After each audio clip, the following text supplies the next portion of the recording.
আমার হৃদয় ভাঙিয়া কারে ঘরে আলো দিয়া আনন্দে তুই ঘুরিয়া বেড়াস।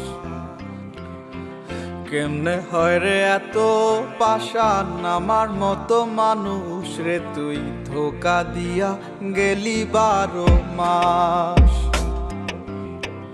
মনের দুঃখ মনে চাইবা গেলাম রে তো সুখের লাইগা, ভালো থাকিস ভুলিয়া আমায়।